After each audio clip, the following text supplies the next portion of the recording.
So thank you. So now up next, we've got award-winning producer, incredible author, and most recently the co-founder of the Federation with Laura Michael-Titian and Laurie Anderson. Without further ado, please welcome Tanya Selvaratnam.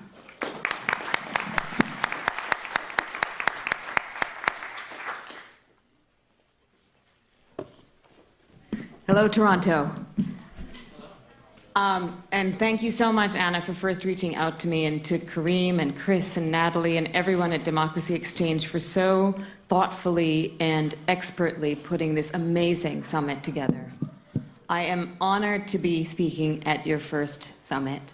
I'm also really moved to be in Toronto because Toronto played a pivotal role in my early career. In 1995, I came here to perform at a South Asian conference called Desh Pardesh. And after my performance, a woman came up to me and introduced herself, and she said that she was on the organizing committee of the Women's Conference in China, the NGO Forum on Women. I told her that at the time I was a graduate student in Chinese language and legal history, and that I had spent a lot of time in China, and she said, we should talk. And she gave me her number. And before I knew it, I was also on the organizing committee as a youth organizer, and that position led me on the path to this spot before you today. So I feel deep gratitude for Toronto.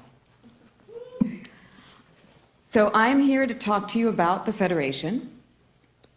It's a coalition of artists, cultural organizations, and their allies that are committed to keeping cultural borders open.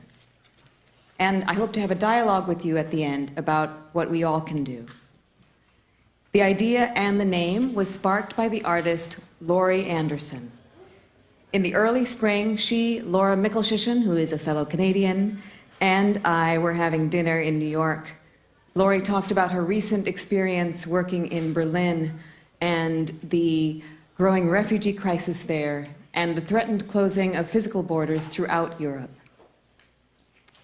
It was before the harmful tactics of the current US administration, such as the immigration ban, had taken effect. But we knew that the attacks were sure to come, on vulnerable communities and on artists ourselves. We were concerned by the lack of a collective outcry from the arts community about these threats. We thought, how about a federation that's made up of cities, organizations, and individuals that is defiant of the powers that be, that seek to divide us and keep us separate? We decided to gather people together and see what would happen. The first gathering was at Laurie's place on April 26th. We started with everyone going around the room, introducing themselves, and saying a way in which they or their organization was doing something to keep cultural borders open, or an idea that they wanted us to talk about. As that camaraderie and solidarity grew, the room was electric. I'm a big believer in the galvanizing power of bringing people together who are working towards similar goals, but otherwise might not meet in person. And that's a conviction that stems from my time working back in 1995 on the Women's Conference. What's crucial is that you enter with ideas and exit with actions. Do more than you say. At the end of that April gathering, Laurie turned to me and said, well, I think we have to keep going now. Since then, the Federation has been meeting every month to share information and brainstorm ideas, messaging, etc. It's a random alchemy who is in the room on a particular date, but it's always a mix of people from different fields, small and humongous organizations, PS 122, the Brooklyn Public Library, New York Live Arts, St. Anne's Warehouse, Lincoln Center, Spotify, Tumblr, PEN America, Equality Now, and dozens more. Artists such as Jose Parla, Annika Yee, Joan Jonas, Shirin Nishat, Glenn Ligon, and Micheline Thomas are all part of the Federation. And we set up a Zoom conference line so that participants around the country in Montana, Colorado, California, Arizona can all participate. If it sounds loose and unwieldy, it is. And we like it that way. We are nonpartisan, we are voluntary, we're not a C3 or C4. We support each other's projects and we spark ideas and collaborations for new ones. We are about creating work that fosters empathy, understanding, and joy across diverse communities. Some of it happens with the Federation branding that you're seeing on the screen up here, but most of it happens stealthily or by organizations that are within the Federation. On October 11th, we had a public launch hosted by one of our participants, the Film Society of Lincoln Center. It was during the New York Film Festival, and you can check out the live stream of that launch through our website, wearethefederation.org. Now, over the next 2 months, we are gearing up for Art Action Day on January 20th. We settled on that day because this past January 20th, arts institutions in the US were encouraged to close in protest of the inauguration, which was a terrible idea. You don't tell artists to shut up. So for this January 20th, we want the arts community to be more loud and more visible than ever. We've created an Art Action Day toolkit that's on the website for people everywhere to take the ball and run with it. Some of the ideas include a moment of sound, where people show up with their instruments and voices at a particular time and just make boisterous noise. We also have the idea to project iconic texts on art and democracy on the surfaces of cultural institutions and resistance landmarks. And PEN America is spearheading that for us in New York, and we have suggested texts from writers such as James Baldwin, Howard Zinn, and Joy Harjo in our toolkit. Laurie Anderson has curated an Art Action Day playlist that's also on the website, and we hope that people will have sing-alongs in their homes, community centers, and theaters. We are also enlisting the tools of StoryCorps, which is a participant in the Federation, to encourage people to have conversations with a loved one or an artist in their community about art and democracy, and we'll be posting those all to our website. I hope that after today, you and Canadian organizations will join our coalition. If as many people and institutions do something on that day to show that they are keeping cultural borders open, that will be a beautiful message. What does it mean to keep cultural borders open? It means so many things. I'll just cite a few examples from among our participants. Global Fest is doing a Red State tour with Mexican artists. Spotify's recent campaign, I'm with the band. When people can't travel, music will. PEN America recently launched its Artists at Risk Connection. And it means supporting programming that features artists from vulnerable communities, which in the US now includes immigrants, Mexicans, Muslims, LGBTQAI, and women. And to show that art unites, art uplifts, and as our slogan says, art is essential to democracy. Last year, I produced a lot of election-related content. I did so not because I wanted to work in politics. I still don't. But I did so because as soon as Trump announced his candidacy, I was terrified that he would win, and that the misogyny and racism that was being unleashed would become the new normal. I was born in Sri Lanka, a country that had the South Asian Donald Trump for many years. Under that president, Sri Lanka became one of the most dangerous places in the world for journalists. He installed many of his family members in different government positions. His name and likeness were everywhere like Big Brother. We had repression in exchange for a fragile peace that marked the end of decades of a brutal civil war. So I was terrified by how quickly things would go very badly under Trump. Now in the US, 1 year later, I am still terrified.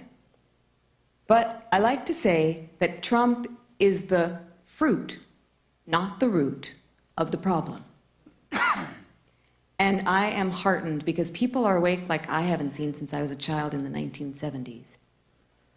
Last November 8th, just a week ago, I was in tears, but crying tears of joy. And I'm just going to list a couple of reasons why.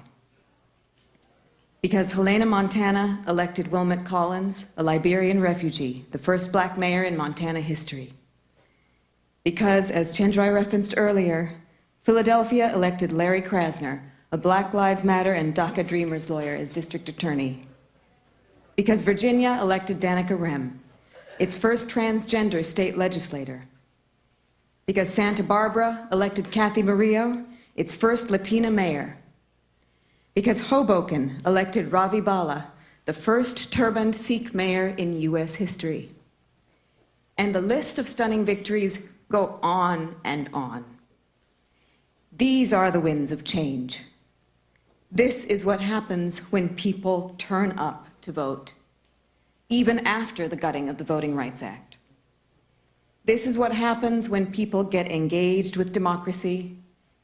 It's also what happens when people have candidates that they can get engaged with. My most recent project was producing and directing Glamour Women of the Year. The videos premiered this week, and you can see them online. And if there's time, at the very end, I'll show you a little 3-minute one. I filmed with women like Maxine Waters, Peggy Whitson, Nicole Kidman, Solange Knowles. The women are very different from each other, but there was a common thread, which is that they all faced adversity and discrimination because of their womanhood. Peggy Whitson applied for 10 years for the astronaut training program before she was accepted. And today she holds the record for having spent the longest time in outer space of any human being. The title of my talk is Keeping Cultural Borders Open, but I want to switch gears here because it's all related. With regard to women, what is going on right now in this moment? And where do we go from here? In the US, we are experiencing seismic shifts, and I know from looking at the papers here today and yesterday that these discussions are happening in Canada as well. Taking a cue from the writers Terry Tempest Williams and Muriel Rukeyser, who've written so eloquently about this, if women tell their stories, the world will crack open, and the world is cracking open. As someone who has been in an abusive relationship, I, like so many women, am being re-traumatized every day. There's not a single day that I don't feel sick to my stomach, at least once. And at the moment, the obvious monsters are toppling. Over the years, I had heard all the stories about Louis C.K. and Harvey Weinstein and Brett Ratner. But there are less obvious monsters that are waiting to be toppled. They don't look sleazy. They might even claim to be feminists. They are billionaire businessmen, athletes, activists. Some of them might have committed single acts of assault or harassment, but others might have been engaging in intimate violence over a long period of time with their partner. And we have to blow open that paradigm that has allowed for this dissonance between men's public personae and their private behaviors if we're going to move forward. And we blow it open by listening and sharing stories, and by asking ourselves, what can we do to help? I am optimistic. I am heartened by the generations of young men who are being raised by feminist women. And last week, the Senate passed a bill for sexual harassment training for senators and their staff. These are all steps towards a better future. My friend, the journalist Farai Chideya, said, if you can't change how they think, then change how they behave. There's a problem with the patriarchy, and we have to dismantle it. A few days ago, I was at an event where I heard the stories of African-American women who had recently been released from prison. One had been sexually abused as a child, one struggled with mental illness, and all had been caught up in the system for a really long time. And they talked about how it's not that the system is broken. The system is working exactly as it should. It is inhumane, it is unjust, and it is inequitable. And we all have to do our part to take it down. I hope that I'm alive to see that time, when women and more good men take over. Until then, I am focusing on the Federation and what the arts community can do. So I say to all of you, please join us. Please join us on January 20th for Art Action Day. Do something. We want it to be chaotic. Please use the hashtag Art Action Day. And thereafter, we're going to keep the coalition going because the need to keep cultural borders open will never stop. And also, we have dreams of creating a Federation curriculum that we make available for free to educators all around the world. If you want to reach out to me, you can do so via tanyaturnsup.com. Thank you to DemocracyXChange for this opportunity. And again, art is essential to democracy. Thank you.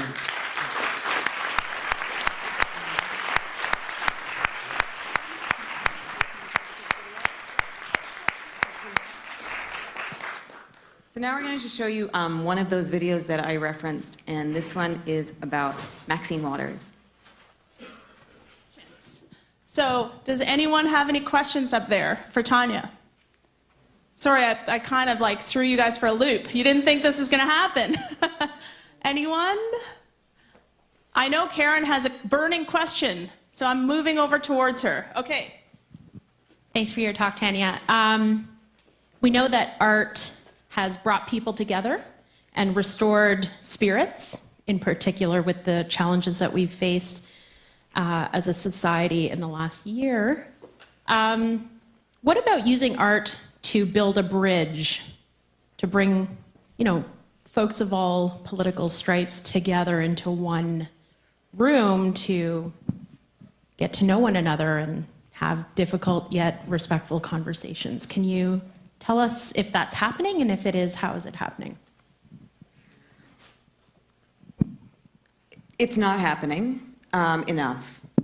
And the only way it's going to happen is if people get, in my opinion, offline and into rooms together, because there's just no way we are going to break through the social media siloing that is facilitated by very strong corporate influences that want to keep us separate. And one of my dreams, kind of for the long term of the Federation, is to create kind of 50-state town hall tour and bring together artists that would draw a crowd. Because even with Laurie Anderson's actually a really, it's truly beautiful for me that the inspiration came from her, because Laurie is somebody who does bridge many different types of audiences. She has done a lot of performances all over the country for women and for people and their dogs. And dog lovers kind of cross all political parties. So she's created these events where people show up that, she might feel different politically about. So I think it's really about figuring out how to, look, what I feel facilitated this hijacking that I see of the Republican Party by Trump, who's neither Republican or Democrat, has been this erosion of a popular culture consciousness in America. And what I mean by that is reality TV over the last few decades has fostered, in some cases, not with all shows, but has fostered mean-spirited and despicable behavior and extreme competitiveness. And so we like to watch the cockfight. We like blood. And not that everybody does, but it has eroded, I feel, the way that people think. Some people refer to it as critical thinking. I just refer to it as like understanding. Just understanding what is like a way to be kind to everybody. And I think that if art can be used to both entertain and have fun and uplift, but also to create understanding and communication between people by encouraging conversations that otherwise wouldn't take place, I think that's where art can really fill a role. All right, thank you very much. My name is Osman. I'm undergraduate student at New York University, and also founder and executive director of African Diaspora Youth Network in North America. I've always believed that democratic societies are built by opening opportunities and creating structures for all segments of our society to get involved. And young people, I believe youth are an important segment in our societies. So I'm just wondering what advice do you have for young people to take the lead in this democratization process of this revolution? Well, I'm really relying on young people to save us, because it's not going to come from the older generations. I'll give one specific example and then something more general that I think people can do. Right after the election, there was a group of teenagers who have a theater company and work with this amazing teacher, Katie Capiello, in New York. And they were really angry because they didn't pick the future that we were about to have, because they weren't old enough to vote. And they wanted to know what they could do. And so we brainstormed ideas and decided that around the inauguration, they were going to put on a series of performances, and that all the money raised were going to go through 3 organizations that they felt were at the front lines of protecting vulnerable peoples.